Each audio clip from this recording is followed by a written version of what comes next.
सभी भाई बहनों को मेरी ओर से जय मसीह की स्वागत करता हूं आज हमारे इस वीडियो में। मेरे दोस्त, आज का टाइटल है शैतान मूर्ति के अंदर वास करता है। जी बिल्कुल, आप बिल्कुल सही सुन रहे हो। शैतान जो है वो मूर्ति के अंदर वास करता है।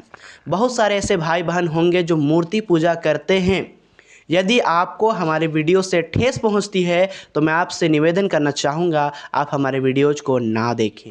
तो चलिए इस वीडियो को हम लोग शुरू से लेकर लास्ट तक देखते हैं और समझने का कोशिश करते हैं आखिर मूर्ति के अंदर शैतान वास कैसे कर सकता है। तो चलिए कुछ वचनों को पढ़ते हैं, उसके बाद हम लोग आगे बात करेंगे, है ना। तो पहला कुरिन्थी 10 का 19 और 20 वचन को हम लोग पढ़ेंगे और समझने का कोशिश करेंगे। 19 वचन ऐसा कहता है, फिर मैं क्या कहता हूँ, क्या यह कि मूर्ति पर चढ़ाया गया बलिदान कुछ है या मूर्ति कुछ है? Question mark. यहाँ पे सवाल किया जा रहा है पौलुस की ओर से। फिर मैं क्या कहता हूँ, क्या यह कि मूर्ति पर चढ़ाया गया बलिदान कुछ है? पूछ रहा है, कुछ है। आगे देखते हैं, या मूर्ति कुछ है। मैं आप सभी से भी सवाल करना चाहता हूँ, जो मूर्ति है क्या वो कुछ है या नहीं है? या फिर उसके आगे जो बलिदान को चढ़ाया जाता है क्या वो कुछ है या नहीं है? आइए 20 वचन यहाँ पे क्लियर पौलुस ने किया है। नहीं, शुरू में ही कहा गया है नहीं, वरन यह कि अन्य जाति जो बलिदान करते हैं वे परमेश्वर के लिए नहीं परंतु दुष्ट आत्माओं के लिए बलिदान करते हैं। किसके लिए बलिदान करते हैं? दुष्ट आत्माओं के लिए बलिदान करते हैं। अन्य जाति जो संसार के लोग हैं, जो मूर्ति के आगे बलिदान करते हैं, वे दुष्ट आत्माओं के लिए बलिदान करते हैं, है ना। बहुत सारे लोगों को अजीब लग रहा होगा, जो मूर्ति पूजा के घराने से है या फिर मूर्ति पूजा करते हैं, उनको ये अजीब लग सकता है, लेकिन क्या करें, सच्चाई तो यही है। आगे देखते हैं, और मैं नहीं चाहता कि तुम दुष्ट आत्माओं के सहभागी हो, मतलब उसके संग हो लो, है ना। विश्वासी लोगों को कहा जा रहा है कि मैं नहीं चाहता कि तुम उन लोगों के संग हो जाओ। किसके संग? दुष्ट आत्माओं के संग। और इससे पहले जब आप पढ़िएगा तो आपको पता चलेगा प्रभु भोज के विषय में कि हम प्रभु की थाली में से भी खाते हैं और शैतान की थाली में से भी। बहुत सारे ऐसे लोग हैं जो मूर्ति पूजा भी करते हैं और प्रभु यीशु मसीह को भी मानते हैं, है ना। वो दोनों की मेज में से खाते पीते हैं। तो ऐसे लोग ना इधर के हुए ना उधर के, वो कहीं के नहीं रहे, है ना। तो मेरे दोस्त, यहाँ पर हम लोग को पता चला कि मूर्ति के आगे जो बलिदान किया जाता है वो परमेश्वर के लिए तो नहीं होता है। क्यों?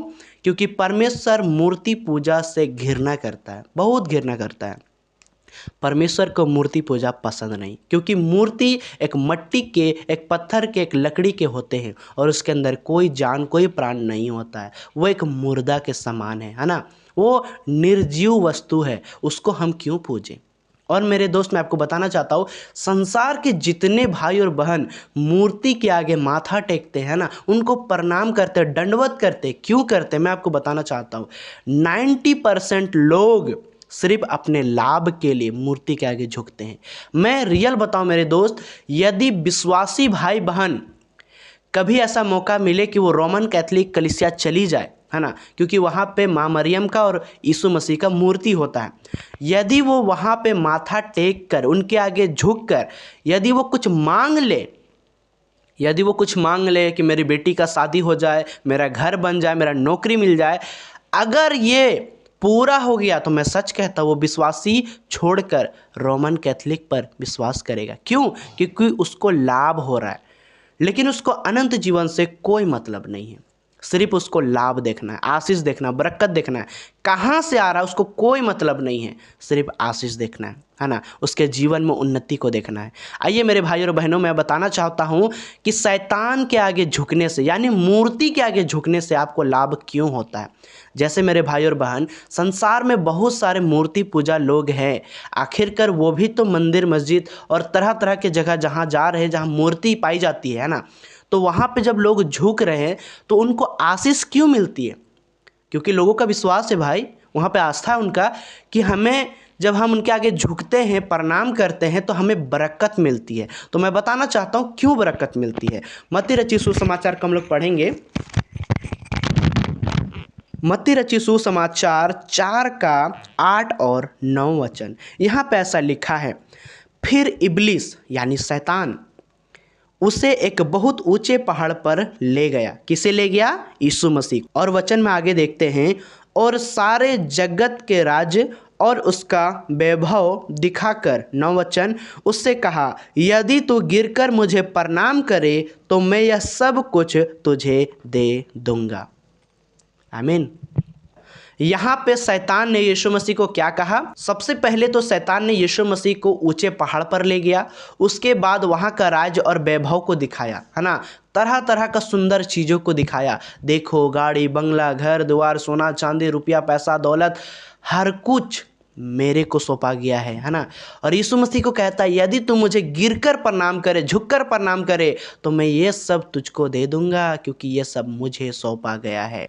और मेरे भाई और बहनों, मैं आपको बताना चाहता हूँ, जितने भी संसार के लोग मूर्ति के आगे झुककर मन्नत मांगते हैं ना, वो पूरा इसीलिए होता है क्योंकि शैतान साफ कहता है। यहाँ तो यीशु मसीह को शैतान नहीं छोड़ा, तो हम तो मनुष्य हैं, क्या हमें कोई छोड़ेगा? मतलब शैतान क्या हमें छोड़ेगा? नहीं। यदि हम गलती से भी किसी मूर्ति के आगे झुक गए, तो मैं ये सच कहता हूँ कि शैतान चमत्कार करता है। और मैं आप सभी को चेतावनी भी देना चाहता हूँ, कहीं ऐसा ना हो कि आप भी उस बंधन में फंस जाएं। मेरे दोस्त, चमत्कार के पीछे ना भागे, चमत्कार के पीछे ना भागे।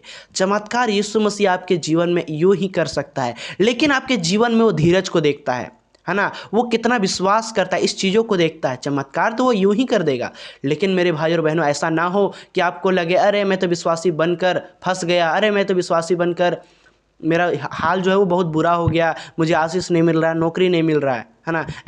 ऐसों के चक्कर में ऐसे मत हो जाना कि किसी मूर्ति के आगे झुक कर उसे मांग लेना और वो तुम्हें मिल जाए और तुम विश्वास से भटक जाओ। मेरे दोस्त, ये सब जितना भी होता है ना, सबसे ज़्यादा शैतान क्या चाहता है पता है? लोग विश्वास से भटक जाए, अनंत जीवन को खो दे और वो नरक में चला जाए। मैं आपको सच कहता हूँ, पूछ लीजिएगा जितने भी संसार के भाई और बहन हैं जो मूर्ति पूजा करते हैं, उनको पूछिएगा, क्या आप स्वर्ग जाना चाहते हैं? तो बोलेंगे हाँ, लेकिन उसका कंडीशन क्या है ना। स्वर्ग कैसे जाएं उसको कोई लेना देना नहीं है, बस उसको इसी संसारिक जीवन में बरकत को देखना है ना। पड़ोसी से अमीर बनना है, बड़ा बड़ा गाड़ी चाहिए, नौकरी चाहिए, मैं फेमस रहूं, ऐसा लोगों का मनसा है, सोच है। लेकिन मेरे भाई और बहनों, हम मसीह लोग हैं, हमें अलग होना पड़ेगा। हम पैसों के लिए, आशीष के लिए और बरकत के लिए यीशु मसीह के पीछे नहीं चल रहे, अनंत जीवन पाने के लिए यीशु के पीछे चलते हैं। इसलिए मेरे भाई और बहनों, सावधान रहे, कहीं आप भी तो मूर्ति पूजा के चक्कर में नहीं हैं। वो तो मूर्ति है, उसके अंदर परमेश्वर वास नहीं करता है, उसके अंदर दुष्ट आत्मा वास करती है, और वही दुष्ट आत्मा उन लोगों के मन्नत को पूरी करती है। मैं साफ कहता हूँ, क्योंकि अगर शैतान उन लोगों का मांगा हुआ चीज़ को नहीं देगा, तो फिर लोगों को विश्वास कैसे होगा कि मूर्ति के अंदर ईश्वर रहता है?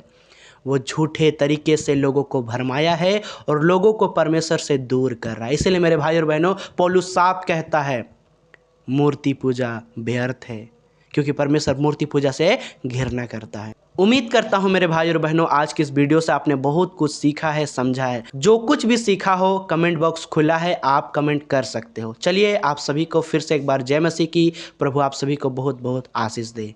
आमीन।